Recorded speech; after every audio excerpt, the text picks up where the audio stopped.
우리 옆 사람에게 인사합시다. 잘 오셨습니다. 네.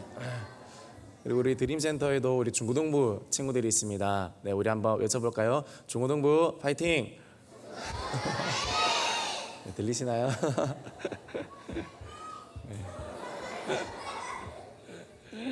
네, 진심입니다. 네. 길갈에서 해야 할 일이라는 제목으로 같이 말씀을 나누겠습니다. 이스라엘 백성들이 요단강을 건넌 후에 이제 여리고성과 전쟁 전에 일어났던 일입니다. 이곳에서 이스라엘 다음 세대들에게 여호수아는 할례를 행하였습니다. 그리고 이곳 이름을 길갈이라고 하였고 이곳에서 유월절을 지키게 됩니다. 하나님의 언약의 백성이 되는 예식을 성대하게 치른 곳이 바로 이 길갈입니다. 오늘 이 길갈에서 일어난 일들을 살펴보면서 우리에게는 어떤 의미로 다가오는지 살펴보고 그리고 우리 삶에도 적용할 수 있게 되기를 소망하면서 같이 말씀을 나누겠습니다. 첫 번째로 길갈에서 해야 할 일은 살리는 칼을 들어라입니다. 살리는 칼을 드는 것입니다. 여호수아 5장 2절 보니까 그때 여호와께서 여호수아에게 이르시되 너는 부싯돌로 칼을 만들어라고 이야기합니다. 너는 부싯돌로 칼을 만들어 이스라엘 자손들에게 다시 할례를 행하라 하시매. 여호수아가 부싯돌로 칼을 만들었습니다. 이 부싯돌은 팔레스타인 지역 곳곳에서 발견되는데 단단하고 불순물이 섞인 수정과 같은 그런 돌로 거무스름한 회색입니다. 그리고 돌끼리 마주치면 아마 영상에서 종종 보셨을지도 모르지만 챙챙하는 그런 철끼리 부딪히는 소리가 날 정도로 철이 많이 들어 있습니다. 이 부싯돌은 자연스럽게 끝이 뾰족한 조각으로 부서지기 때문에 고대에는 베고 구멍을 뚫고 조각을 하기 위한 도구로 사용되기도 했습니다. 여호수아가 왜 이 부싯돌 칼을 왜 만들었을까요? 이스라엘 백성들을 해치기 위해서 만들었을까요? 아닙니다. 여호수아가 만들었던 이 부싯돌 칼은 사람을 해치기 위해서 만든 칼이 아닙니다. 여호수아가 만들었던 이 부싯돌 칼은 사람을 살리기 위해서 만든 칼이었습니다.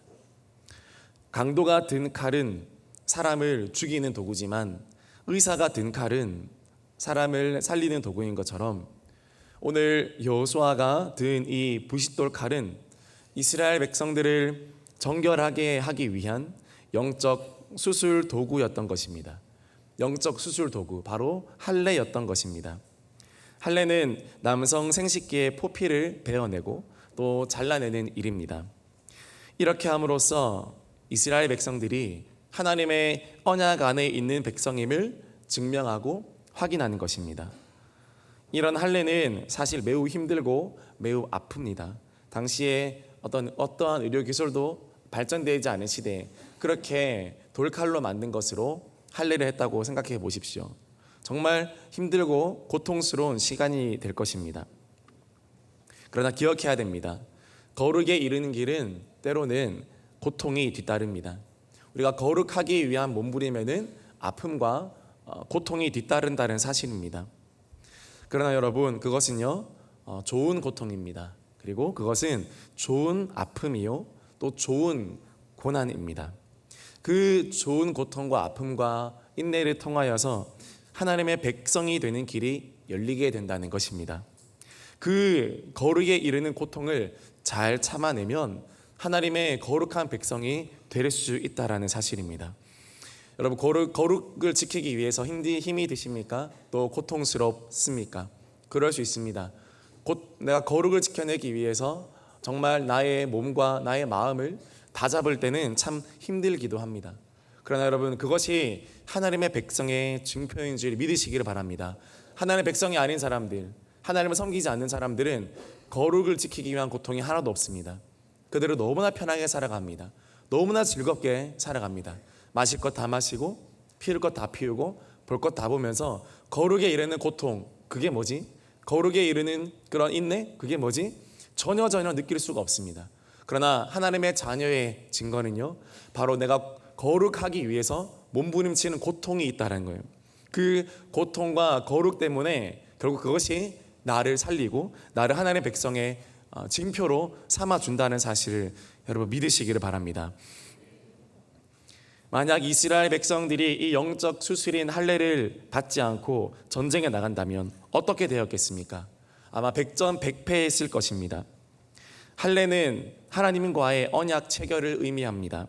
하나님께서 하신 모든 약속의 성취를 보장받겠다는 겁니다. 나는 너희의 하나님이고 너희는 나의 백성이다. 내가 너희 인도자가 되어서 적과 꿀이 흐르는 가나안 땅을 주겠고 그곳에서 너를 축복하겠다.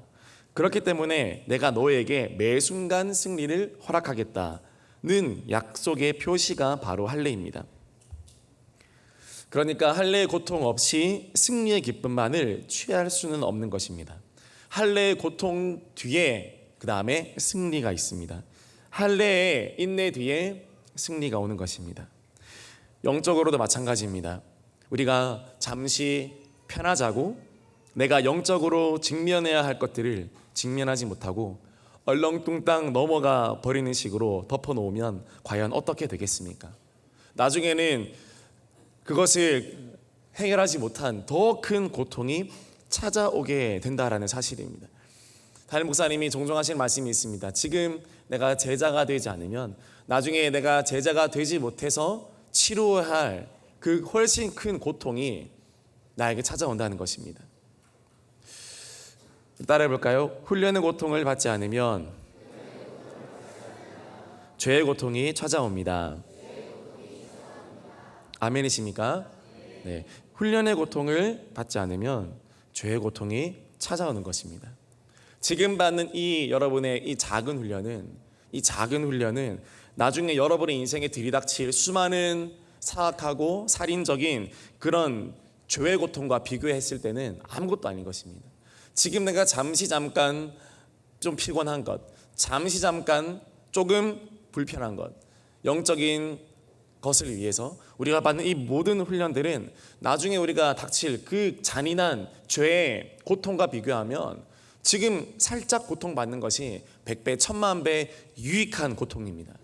그것을 이겨내기 위해서 우리가 오늘 훈련 받는 것입니다. 열심으로 훈련받고 열심으로 나아가는 우리 모두가 되기를 주님의 이름으로 축복합니다. 이스라엘의 다음 세대들이 그것을 깨달으라고 하나님께서는 여호수아에게 사람을 살리는 칼을 들라고 명령하시고 그 칼로 할례를 행하게 했습니다. 이것만이 이스라엘의 다음 세대들이 살아나는 유일한 길이었기 때문입니다.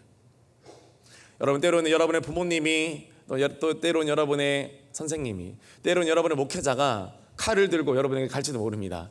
네. 그러나 그 칼은 진짜 칼이 아니라 정말 하나님의 말씀의 칼, 하나님의 말씀의 도구, 하나님의 훈계요 권면입니다. 그것을 가지고 여러분을 다룰 때 아플 수 있고 힘들 수 있지만 그러나 그것은 여러분을 반드시 살려놓는 영혼을 살리는 도구인 줄 믿으시기를 바랍니다. 오늘도 하나님께서는 우리가 거룩한 칼을 들어서 영적인 할례를 받기를 원하십니다. 그래서 우리의 수치와 우리의 부끄러움을 다 잘라내기를 원하십니다. 무엇보다 우리의 마음의 할례를 행하라고 하십니다. 우리 신명기 10장 16절 말씀 같이 읽겠습니다. 그러므로 너희는 마음의 할례를 행하고 다시는 목을 곧게 하지 말라. 너희는 마음의 할례를 행하고, 애초부터 마음의 할례를 행하라라는 말은 신약에서 처음 나온 말이 아니었습니다. 이것은 하나님의 원래 마음이었습니다. 구약에서부터 매우 이스라엘 백성의 초창기 시대부터 하나님의 의도하는 바는 육체의 할례보다는 마음에 행하는 할례를 원하셨습니다. 오늘날 진정한 의미에서 내 마음의 할례를 받지 않았다면 우리는 하나님의 자녀가 될 수 없습니다. 그렇다면 누가 내 마음에 할례를 행하십니까? 바로 주님께서 할례를 행하십니다. 우리 골로새서 2장 11절 말씀 우리 같이 읽겠습니다. 또 그 안에서 너희가 손으로 하지 아니한 할례를 받았으니 곧 육의 몸을 벗는 것이요 그리스도의 할례니라. 그 안에서 너희가 손으로 하지 아니한 할례. 그 누구 무슨 할례입니까? 바로 그리스도의 할례, 영으로서 하는 할례입니다. 주님의 자녀에게는 주님의 영이신 성령을 우리 마음에 보내주셔서 우리 마음에 있는 수치, 곧 죄의 속성들을 할례를 통하여 제거해 주심으로 참다운 하나님의 자녀가 되게 하십니다. 주님의 할례를 통하여서 나의 겉모습뿐만 아니라 내 안에 깊게 자리 잡고 나를 올가매며 수치롭게 하는 그 죄를 다 잘라내어서 주님의 거룩함으로 나아가게 합니다. 나의 깊은 마음까지도 온전히 하나님께 속한 참 백성이 되게 하신다는 겁니다. 할례는 그 방법조차 피부를 벗기고 잘라내는 방식입니다. 하나님께서 우리에게 역사하시는 것도 이와 비슷합니다. 하나님께서는 나를 얽매고 있는 그 수치가 다 벗겨지고 잘려나가는 것을 기뻐하십니다. 그러기 위해서 우리는 날마다 성령의 할례를 받아야 됩니다. 성령의 할례를 날마다 우리 마음에 받아야 됩니다. 오늘날도 이 시간도 하나님 필요하시다면 성령께서 성령의 검을 들어서 우리를 찌르기를 원합니다. 아멘이십니까? 근데 그 찌름은 우리를 해치고 또 우리를 아프게 하고 우리를 멸망시키기 위한 찌름이 아니라 우리를 살리고 회복하고 고치는 하나님의 사랑인 줄 믿으시기를 바랍니다. 아무도 그런 게 없습니다. 오늘 뉴스를 잠시 봤는데 손흥민 선수의 아버지 손흥정 감독이 고소를 당했습니다. 축구 훈련하는 축구 이제 훈련장에서 자기 제자들을 플라스틱 막대기로 한 대 때렸습니다. 그런데 고소를 당했습니다. 그때 근데 이 손흥정 감독이 한 말이 있습니다. 나는 한 번도 사랑을 전제하지 않은 그런 매를 훈계를 해본 적이 없다라고. 여러 생각이 많이 들었습니다. 중요한 것은 무엇입니까? 때로는 아프다 하더라도, 때로는 힘들다 하더라도 하나님은 우리에게 사랑의 채찍을 드실 때가 있고 또 사랑의 검을 들 때가 있습니다. 그것을 우리가 잘 받지 못하면 우리는 잘할 수 없고 우리는 그냥 아무런 성장 없는, 아무런 유익과 배움이 없는 그런 인생으로 전락하게 된다라는 것입니다.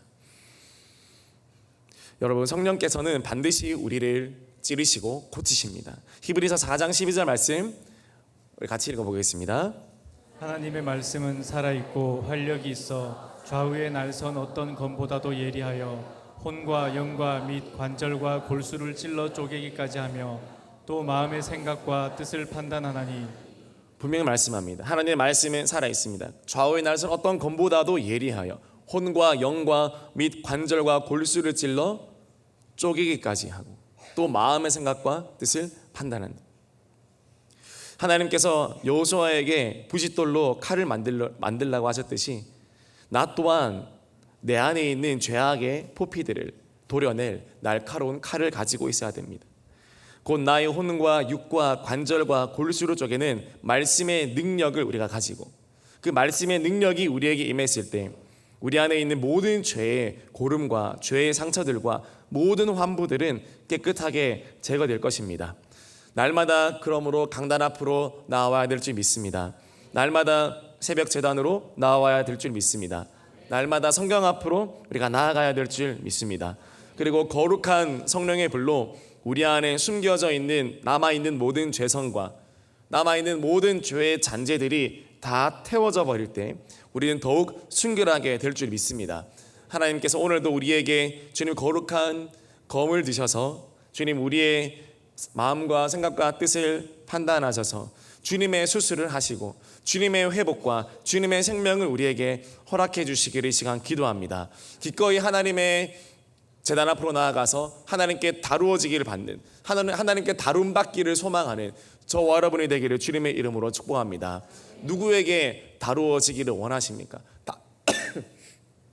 다윗은 항상 이렇게 말했습니다. 내가 어차피 다룸 받아야 할 처지라면 사람의 손에 아니면 다른 누군가의 손에 다룸받지 않고 내가 하나님의 손에 다룸 받으리라. 하나님의 손에 내가 다루어지리라. 벌을 받아도 사람에게 쫓기는 벌 또 그런 거 말고 하나님이 나를 직접 치시는 그 벌을 받아야지. 왜냐하면 하나님은 인자가 충만하시기 때문에 분명히 나를 긍휼히 여겨 주실 거야. 그것이 다윗의 마음이었습니다.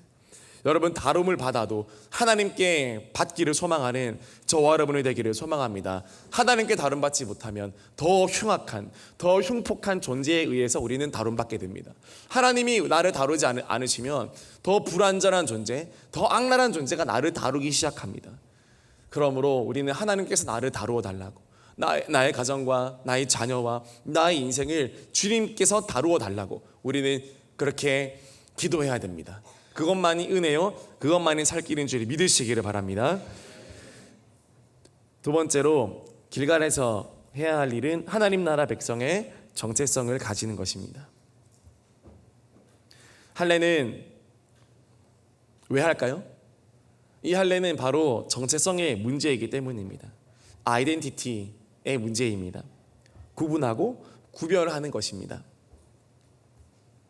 어느 날 꼬마 감자가 엄마 감자에게 엄마, 나 감자 맞아? 라고 물었습니다. 엄마 감자는 꼬마 감자에게 당근이지 라고 대답했습니다. 그 길로 꼬마 감자는 집을 나가버렸습니다. 엄마 감자가 자기 보고 당근이라고 말하자 정체성에 혼란을 느끼게 된 것입니다. 집을 나갔다가 돌아온 꼬마 감자가 집에 있는 할머니 감자에게 다시 물었습니다. 할머니, 나 감자 맞아? 경상도 출신의 할머니 감자가 말했습니다. 오이야. 그 길로 꼬마 감자는 또다시 집을 나가고 말았습니다. 자신의 감자가 아니라 오이라는 사실에 너무나 혼란스럽기 때문입니다.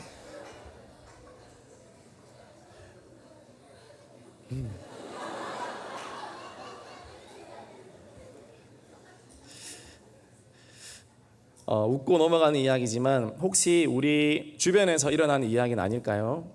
혹은 우리 가정에서 일어나는 일은 아닐까요? 우리 아이에게 내가 공부는 강요하고 또 좋은 직장, 돈의 중요성 등등 세상적인 가치들은 귀가 따갑도록 가르치고 또 강요하고 때로는 화를 내고 그렇게 하지만 영적인 부분에서는 한 번도 요구하지 못하고 영적인 부분에서는 한 번도 권위를 가지고 화를 낼 수도 없고 그리고 가르치지도 못하고 그래서 이것도 아니고 저것도 아닌 어정쩡한 그런 하나님의 자녀들을 우리가 혹시나 내가 길러내고 있는 건 아닌지 세상에 물든 것도 아니고 그렇다고 교회에 하나님께 물든 것도 아닌 그런 정체불명의 그런 사람들을 우리가 길러내는 것은 아닌지 우리는 돌아봐야 됩니다.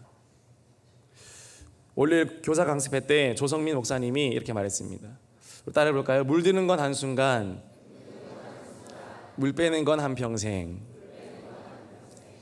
물 드는 거는 세상에 물들고 우리가 세상에 빠져드는 건 한순간이지만 그의 물들었던 순간을 빼기 위해서는 한평생 쏟아 부어야 한다는 사실입니다.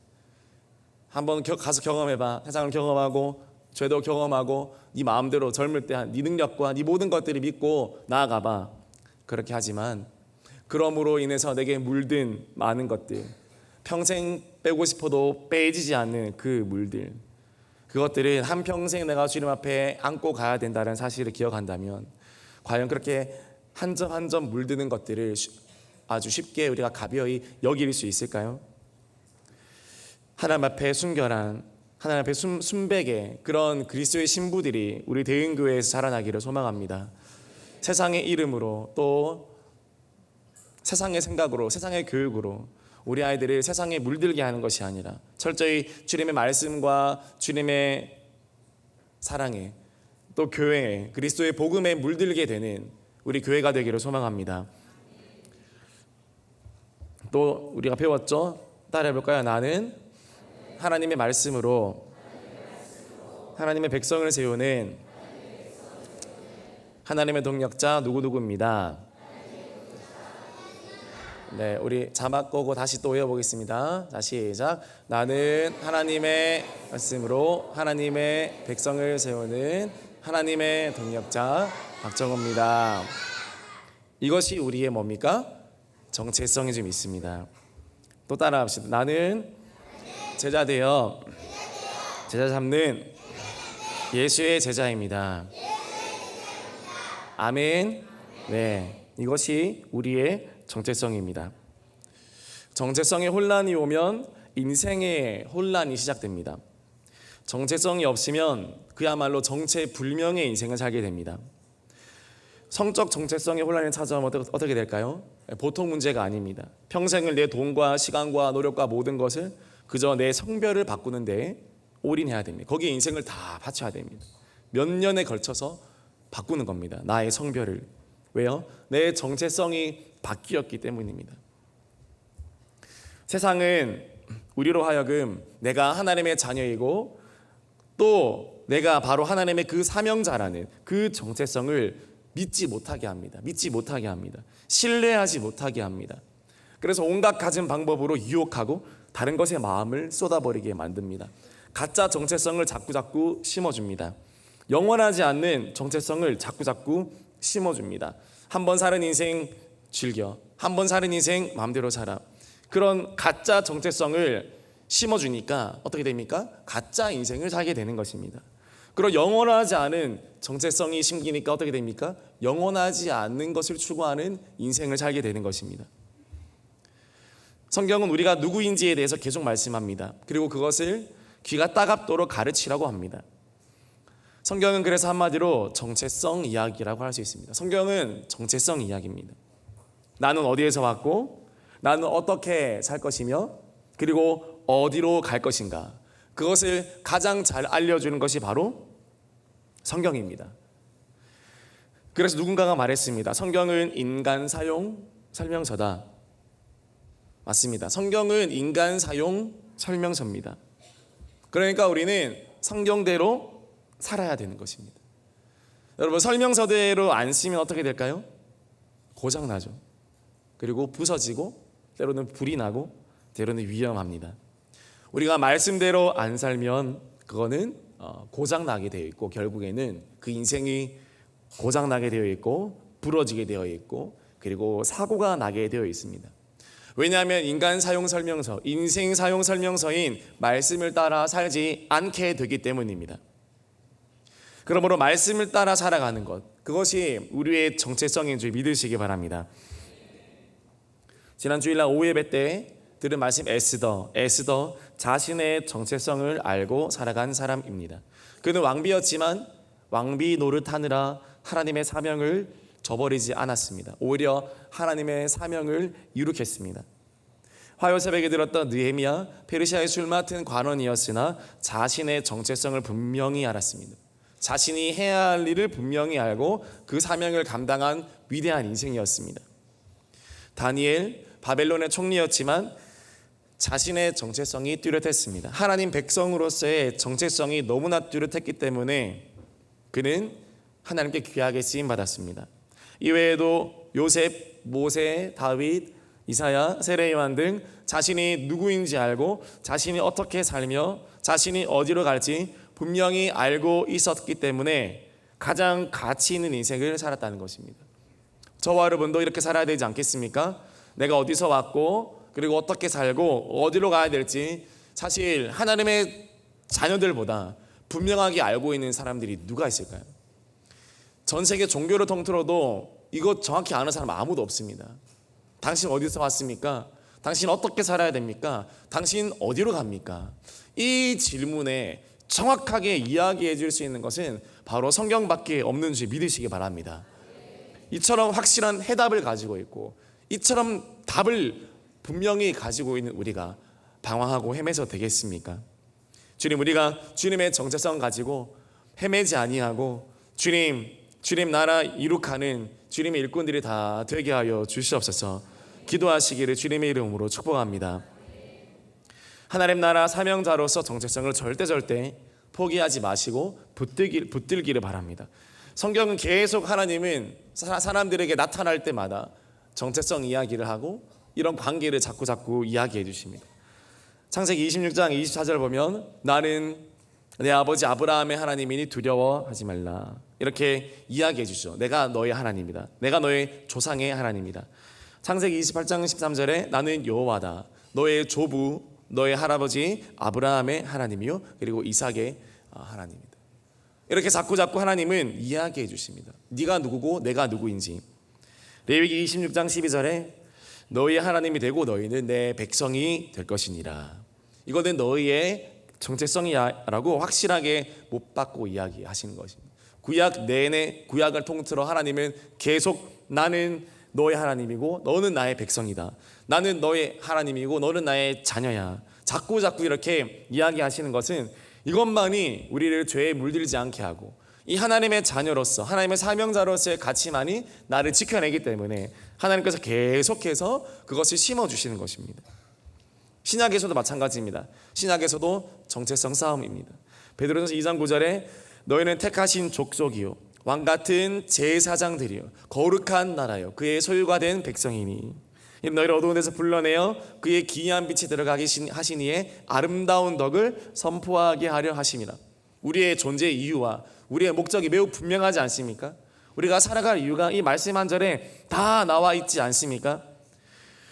디모데전서 6장 11절 말씀에 오직 너 하나님의 사람아 이것들을 피하고 의와 경건과 믿음과 사랑과 인내와 온유를 따르며 너가 누구인지 그리고 어떻게 살아야 되는지 이 한 절에 다 나와 있지 않습니까? 너는 하나님의 사람이기 때문에 너는 이것들 그러니까 이 세대의 가치관들을 다 피하고 의와 경건과 믿음과 사랑과 인내와 온유로 너는 살아야 된다.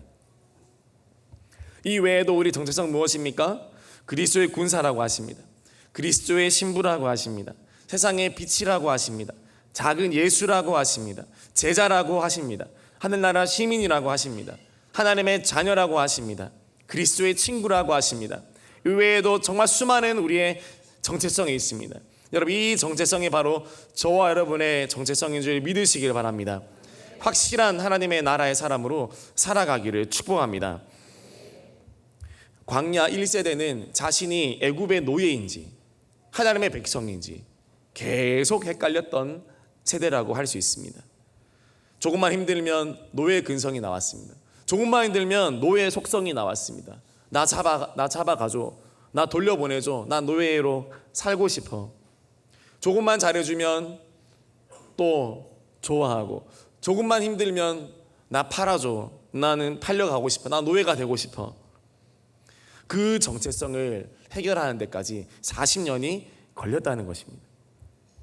확실한 사명자로서의 정체성을 가지지 않으면 그 사람의 인생은 계속 뱅뱅 도는 인생입니다. 열심히 살아가지만 그러나 목적지에 도달하지 못하는 인생이 되는 것입니다. 내가 하나님 나라의 그런 사명자인 것을 알지 못하고 내가 주님 나라의 일꾼인 것을 깨닫지 못하고 내가 하나님의 자녀인 것을 깨닫지 못한다면 우리는 40년 아니 100년을 열심히 산다 하더라도 그 결과는 마치 모래길 바람이 불면 금방 흔적이 사라지는 그 모래길 위를 걷는 인생처럼 허무한 인생을 살다 가는 것입니다. 여러분 그런 인생을 살기를 원하십니까? 해병대를 나와도 뭐랍니까? 한 번 해병은 영원한 해병이다 이렇게 말하죠. 할아버지가 돼서도 이렇게 나오셔가지고 이렇게 다니시잖아요. 차가 막히면 항상 서 계십니다. 근데 그 전우회와 그 정체성이 정말 분명하지 않습니까? 때로는 저와 여러분의 정체성이 이 해병대보다 못한 것 같습니다. 따라할까요? 한 번 제자면 영원한 제자. 한 번 사명자는 영원한 사명자. 한 번 하나님의 자녀는 영원한 하나님의 자녀. 아멘이시죠? 네. 우리의 정체성이 우리의 인생을 빚어갑니다. 하나님이 원하는 것은 너가 누구인지를 알라는 것입니다. 너가 누구야? 너 정말 하나님의 자녀 맞아? 너 정말 예수의 제자 맞니? 너 정말 사명자 맞니? 하나님은 계속 그것을 확인하십니다. 여러분이 이 정체성을 포기하지 말고 세상에 물들지 말고 철저히 예수 그리스도의 피에 물들어서 주님의 나라를 위해서 귀하게 쓰임받기를 주님의 이름으로 축복합니다. 이것만이 해답입니다. 이것이 바로 여호수아가 길갈에서 이스라엘 백성들에게 행했던 일입니다. 마지막으로 어떤 일이 있었나요? 바로 수치를 떠나 보내라는 것입니다. 여호수아 5장 9절 말씀 우리 같이 읽겠습니다. 여호와께서 여호수아에게 이르시되 내가 오늘 애굽의 수치를 너희에게서 떠나가게 하였다 하셨으므로 그곳 이름을 오늘까지 길갈이라 하느니라. 길갈에서 애굽의 수치가 다 떠나갔습니다. 하나님께서 길갈에서 이스라엘 백성들의 모든 수치를 다 드러낸 것입니다. 이 백성들의 눈앞에는 아모리 사람의 모든 왕들과 그리고 가나안 사람의 모든 왕들이 진치고 있다고 하였습니다. 그리고 여리고성이 있었습니다. 바로 돌격 앞으로라고 외쳐도 모자랍니다. 그러나 주님 말씀하십니다. 너의 수치를 나의 앞에 다 드러내라. 너의 약점을 나의 앞에 다 드러내라고 이스라엘 백성들에게 말씀하는 겁니다. 하나님 앞에서 우리는 항상 연약한 존재임을 고백해야 됩니다. 나 자신의 연약함을 주님 앞에 그대로 노출해야 됩니다. 하나님께서 종종 이스라엘 백성에게 시키시는 일이 있습니다. 바로 무장해제입니다. 무장해제. 두 손 들어 칼 내려놔, 방패 내려놔, 신발 벗어, 군대 다 집으로 돌려보내. 하나님은 정말 극적인 순간에 이스라엘에게 정말 강한 군사력이 필요하고 또 힘이 필요한 바로 그 순간에 하나님은 무장해제를 시키더라는 것입니다. 왜 하나님께서는 그 위급한 때에, 그 어려운 순간에, 그 어떤 순간보다 무장해야 될 순간에, 우리나라도 점점 국제관계 질서에 따라서 핵을 가져야 된다, 이제는 핵이 있어야 된다, 핵 무장론 이렇게 말하고 있지 않습니까? 힘들고 어려울수록 더 무장해야 되고 갖추는 것이 당연한데, 왜 하나님께서는 우리를 때때로 그 중요한 순간에 무장해제 시킬까요? 오늘 본문에서도 주님은 이스라엘 백성들이 칼을 들고 여리고성 앞에서 돌격 앞으로 하려고 하기 직전에 할례를 행하심으로써 군사력을 완전히 무력화시키시고 다 무장해제 시키신 것을 볼 수 있습니다. 왜 그렇습니까? 바로 우리 인간은 무장해제가 되어야만 하나님을 의지할 마음이 생기기 때문에 그렇습니다. 내가 빈손이고 내가 빈털터리가 되고 내게 능력이 없다는 것을 내 두 눈으로 똑똑히 봐야만 그때서야 하나님을 의지하고픈 마음이 생기게 되기 때문입니다. 무장해제를 해야지 하나님을 바라보게 되는 것이 인간의 그 성질입니다. 난 아무것도 아닙니다. 이게 인정돼야만 하나님을 의지하기 때문입니다. 그게 인간이기 때문입니다. 하나님은 우리를 너무 잘 아셨습니다.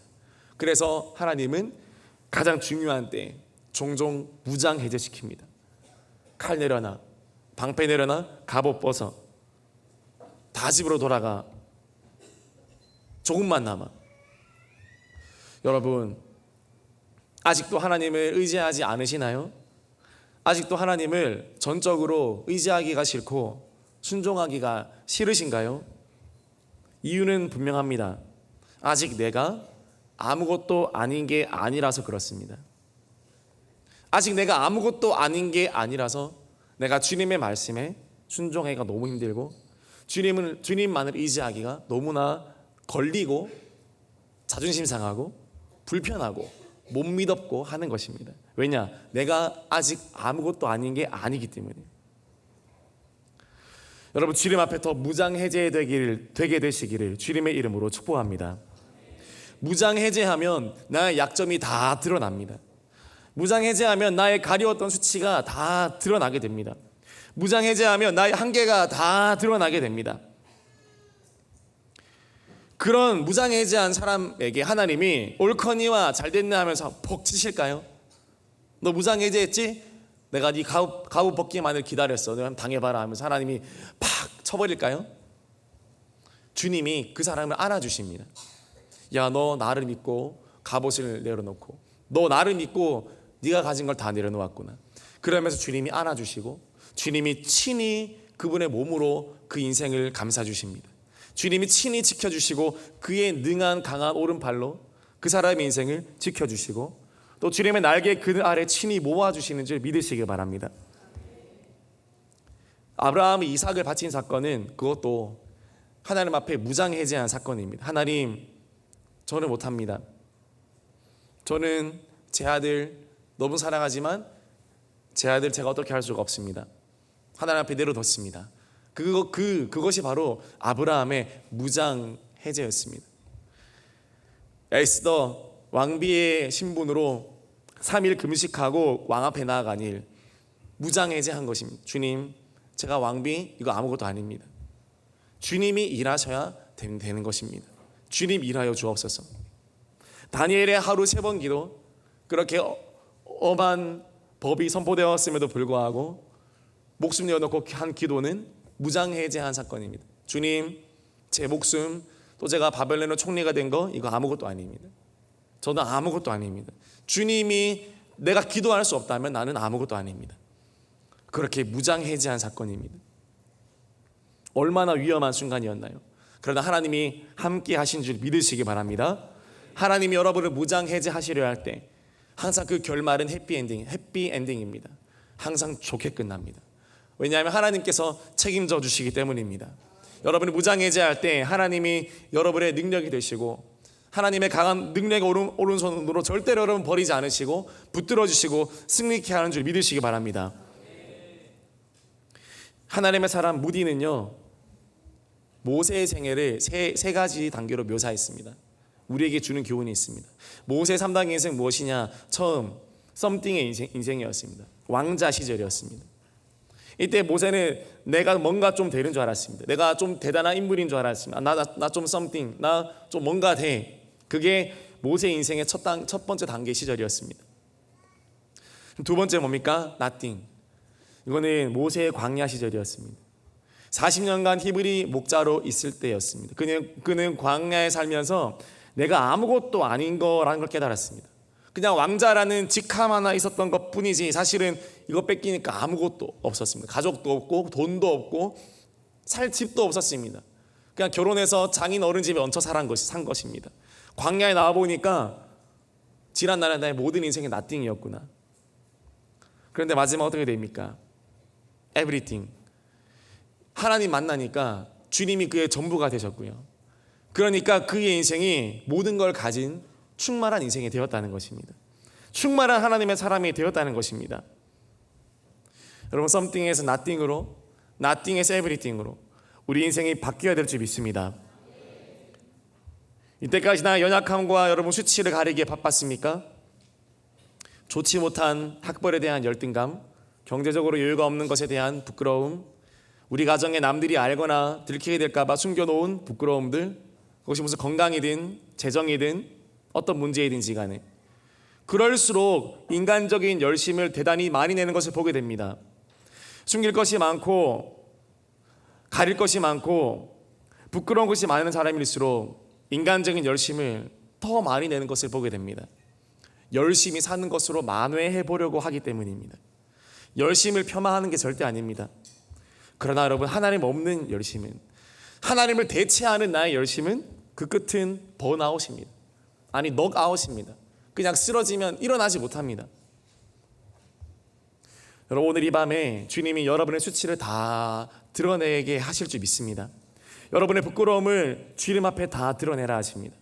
죄된 습관을 다 드러내라 하시고 굳은 마음을 그대로 가지고 있지 말고 왜 내 마음이 굳어 있는지 정직하게 드러내 보라고 하십니다. 오래된 상처를 계속 가지고 있기에 이제 상처 해결됐어요 라고 말은 하는데 여전히 해결되지 못해서 이제는 말하기도 부끄러운 그 상처, 그것도 가져오라고 하십니다. 왜요? 하나님께서만이 그 수치를 다 떠나보내실 수 있기 때문입니다. 오늘 주님 앞에 정직하게 나오면요, 주님 말씀하십니다. 너의 수치가 다 떠나갔다. 내 아들 예수 그리스도가 너의 수치를 다 지고 갈 것이다. 예수 그리스도 십자가 앞에 나와 연약함과 가난함과 부끄러움을 드러낼 때 나의 의가 무너지고 나의 공로가 아무 의미 없음을 인정하고 십자가에 완성된 구속의 은혜를 믿음으로 받아들이는 것, 그것이 우리의 능력이 될 줄 믿습니다. 마지막으로 여호수아 5장 8절에서 9절 말씀 우리 같이 읽겠습니다. 또 그 모든 백성에게 할례 행하기를 마침에 백성이 진중 각 처소에 머물며 낮길을 기다릴 때에 여호와께서 여호수아에게 이르시되 내가 오늘 애굽의 수치를 너희에게서 떠나가게 하였다 하셨으므로 그곳 이름을 오늘까지 길갈이라 하느니라. 아멘. 결국 주님이 원하시는 것은 내 모든 과거를 정리해 주시고 새로운 하나님 백성으로 사명 감당할 수 있는 그 백성으로 만들어 주시고자 하는 것, 그것이 주님의 의도인 줄 믿습니다. 주님 오늘 여러분 부르신 이유도 무엇입니까? 주님의 사명자로 살 수 있는 시작을 주시는 것입니다. 우리 교회에 많은 말씀을 주시고 또 우리 이번 주 금토일 청년 부흥회를 주시고 많은 것들을 허락하신 이유는 무엇입니까? 목사님 여러분 혼내고 싶어서 부른 걸까요? 혼 좀 내자 그래서 부른 걸까요? 여러분에게 새로운 시작을 주고자 함입니다. 잊어버렸던 사명자의 그 가치를 여러분 주님 안에서 발견하게 하기 위해서. 그럼 누가 가장 행복할까요? 내가 가장 행복합니다. 내가 가장 행복한 인생 살게 되는 것입니다. 여러분이 그 사명자로 살아갈 수 있게 되기를 주님의 이름으로 축복합니다. 시기적으로 봤을 때 저와 여러분은 길갈에 서 있지 않나 생각합니다. 또 한 번의 영적인 전투를 우리가 앞두고 있는지도 모르겠습니다. 가정의 전쟁이 끝났나요? 여전히 진행 중에 있지 않습니까? 내 삶의 영적 전쟁이 여러분 끝이 났습니까? 여전히 진행 중에 있지 않습니까? 혹시 누군가는 가나안 땅에 입성하였나요? 그때부터 시작 아닙니까? 어쩌면 우리는 지금 길갈에 서 있는지도 모르겠습니다. 우리 교회가 축복을 많이 받았습니다. 그리고 우리 다음 세대들도 많은 축복을 받고 있습니다. 그 다음은요? 그리고 또 그 다음은 어떻게 되겠습니까? 그것은 어디에서 결정됩니까? 바로 길갈에서 결정됩니다. 영적인 길갈에서 어떻게 하나님 앞에 처신하고 무릎 꿇고 하나님을 예배했느냐에 따라서 그 남은 시간들이 결정된다라는 사실입니다. 40년간 광야에서 뛰었고 이제는 가나안 땅에서 뛰어가기 전에 그 길갈에서 주님 앞에 채비하는 것입니다. 우리 담임 목사님 사역을 40년 하셨으니까 이제 우리는 어떡합니까? 길갈에 서 있는 거 아닐까요? 광야 같은 40년을 이렇게 지나왔습니다. 험악하고 힘들고 또 하나님 외에는 바라볼 수밖에 없는 그런 광야 같은 40년을 지나오셨고 이제 그것들을 저와 여러분에게 주시고자 할 때 달려가기 전에 바로 이 길갈에서 우리는 주님 앞에 또 한 번 거룩을 결단하고 또 헌신을 결단하고 주님 앞에 내 모든 것들을 드리겠다는 그 마음, 주님과 약속을 되새기고 주님과 잊어버린 약속, 주님의 약속을 잊어버린 세대들에게 그 약속을 기억하게 하고 너는 선교사로 지임받을 거야. 넌 다음 시대의 목회자로 지임받을 거야. 넌 다음 시대의 사명자로 지임받을 거야. 문화에서, 경제계에서, 법조계에서, 교육계에서 너는 거기 가서 하나님의 이름을 드러낸 하나님의 사람이 될 거야. 그 모든 약속들을 잊어버린 우리 세대에게 이 시간 그 약속을 심어주기 위해서 우리 이 길갈에서 다시 한번 주님을 찾는 것입니다. 주님을 찾아서 달려갈 40년이 달려갈 100년이 저와 여러분에게 승리의 연속이 되기를 주님의 이름으로 축복합니다. 그것은 바로 길갈에서 어떻게 주님 앞에 헌신했느냐, 주님과 언약을 다시 맺었느냐, 정말 할례의 마음의 할례를 받았느냐, 정말 한꺼풀 벗겨냈느냐, 거기에 있습니다. 주님이 이 시간 우리를 새롭게 하시고 하나님 정말 주님의 마음을 주셔서 살리는 칼을 들고 하나님 나라 백성의 정체성을 가지고 우리 모든 수치를 다 떠나보내서 주님께 귀하게 쓰임받는 우리 대형교회가 되게 하시고 대형의 모든 다음 세대가 될 수 있도록 주여 축복하여 주시옵소서. 기도할 수 있는 오늘 이 밤 되기를 주님의 이름으로 축복합니다.